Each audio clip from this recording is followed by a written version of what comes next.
जैसा कि आप सभी अवगत हैं कि राज्य निर्वाचन आयोग द्वारा उसकी घोषणा कर दी गई है। तो पूरे राज्य में 11 चरण चिन्हित किए गए हैं, जिसमें कि विभिन्न जिलों में चुनाव किए जाएंगे, कराए जाएंगे 6 पदों के लिए। हमारे ज़िले में सिवान जिला अंतर्गत कुल 10 चरण में होगा।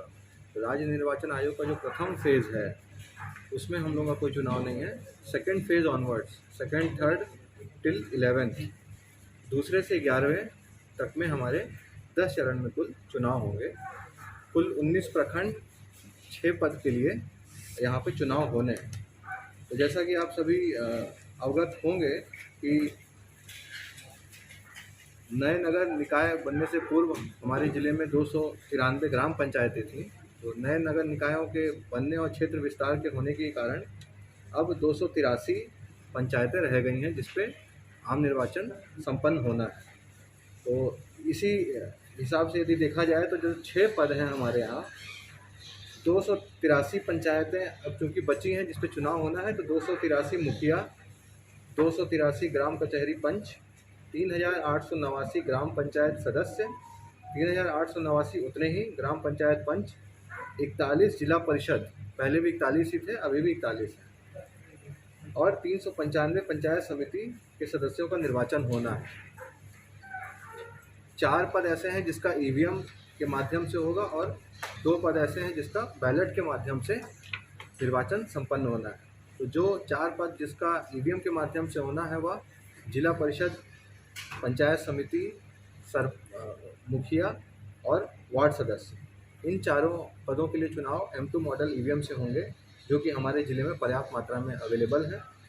2 पद ग्राम कचहरी पंच और सरपंच, ये बैलेट के माध्यम से संपन्न कराया जाएगा, जैसे पहले पंचायतों के चुनाव में होता था, जैसे 2016 में हुआ। तो हमारे ज़िले में कुल 10 चरण में चुनाव होंगे। जो निर्वाचन आयोग का दूसरा चरण जो उनके द्वारा डिक्लेयर किया गया है, उसमें हमारा चुनाव कार्यक्रम चालू होगा।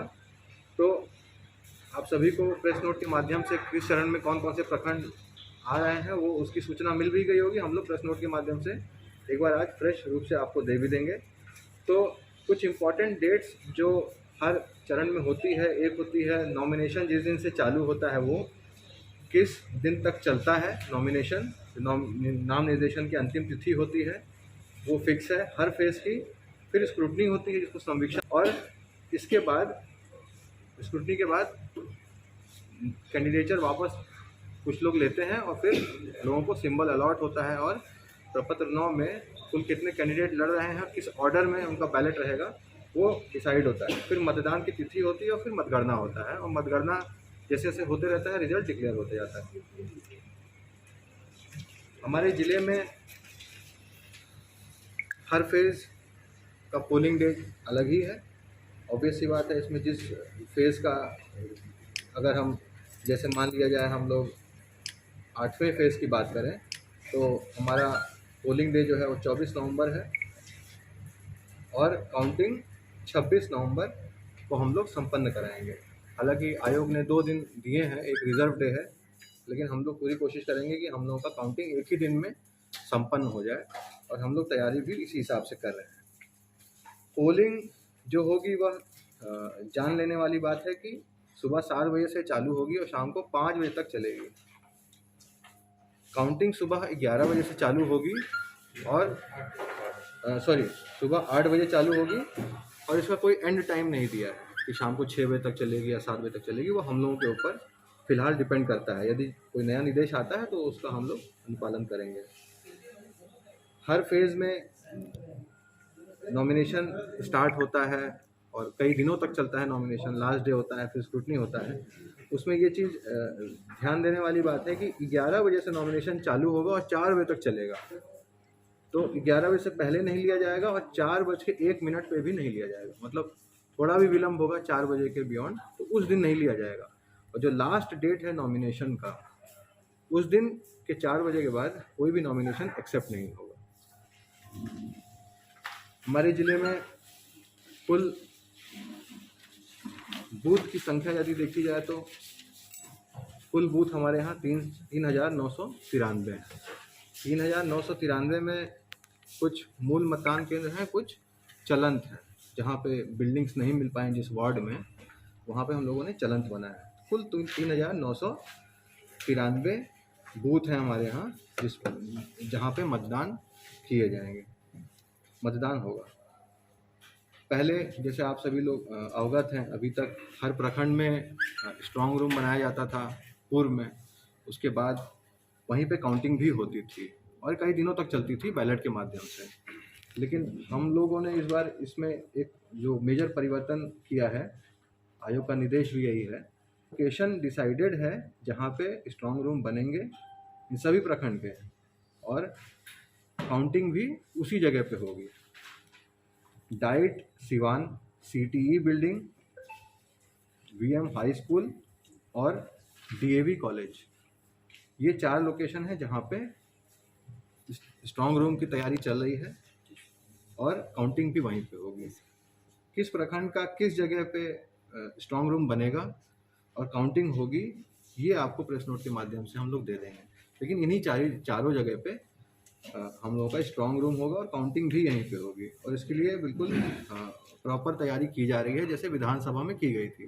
तो किसी कैंडिडेट को या उसके इलेक्शन एजेंट या काउंटिंग एजेंट, उसको किसी प्रकार की कोई दिक्कत नहीं होगी, इस बात की पूरी एहतियात हम लोग अपने स्तर से बरत रहे हैं। जिला स्तर पे 22 तरह के कोषांग बनाए गए हैं जो कि आज की तारीख में फुल्ली एक्टिव है, और इसमें इन लोगों का एक ट्रेनिंग कैलेंडर आज से कल में इशू हो जाएगा, और विधिवत हमारे सभी कोषांगों को ट्रेनिंग मिल चुकी होगी अगले 10 दिन में। और प्रिसाइडिंग अफसर P1, P2, P3 जो एक प्रथा रही है, उनको भी ट्रेनिंग दी जाएगी। लेकिन यहाँ पे चूँकि EVM से हो रहा है, पद अधिक है, जैसे एक बूथ पे यदि आप देखें तो 4 सेट EVM और 2 बैलेट बॉक्स हम लोग भेजेंगे। तो अमूमन एक EVM और एक VVPAT जाया करता था विधानसभा या लोकसभा में, लेकिन यहाँ पे 4 सेट EVM जा रहा है।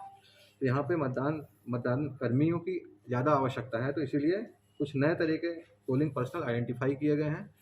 जैसे P3 तक होता था, तो अब P3A, P3B, P3C, अब हमें रिक्वायरमेंट एडिशनल लोगों की है, तो उसको चिन्हित कर लिया गया है, और इनकी ट्रेनिंग भी हम लोग पूरी कोशिश करेंगे कि जो हमारा नॉमिनेशन फेज़ 1 का जो ख़त्म होगा, फेज़ 2 का कह लीजिए, उसके पहले इन सभी को ट्रेनिंग देके पूरे इलेक्टोरल प्रोसेस से इनको अवगत करा दिया जाए। तो हम जो भावी प्रत्याशी हैं, यदि कोई समस्या हो तो अपने निर्वाची पदाधिकारी, जैसा कि आप सभी लोग जानते हैं कि निर्वाची पदाधिकारी जिला परिषद के चुनाव के लिए अनुमंडल पदाधिकारी हैं, और बचे हुए जो 5 पद हैं उसके लिए सभी प्रखंड विकास पदाधिकारी हैं। तो उनसे बराबर संपर्क करते रहें, और आपके माध्यम से भी बहुत सी चीज़ें कैंडिडेट्स को या भावी प्रत्याशी जो हैं उनको भी पता लगते रहता है। हम लोग भी पूरी कोशिश करेंगे कि प्रेस नोट के माध्यम से जो नई जानकारियां हैं वो आपको दी जाती रहें, और नहीं तो कोई अगर समस्या है तो सीधा आके जिला निर्वाचन पदाधिकारी जो कि मैं होता हूँ, मुझसे भी मिल सकते हैं लोग।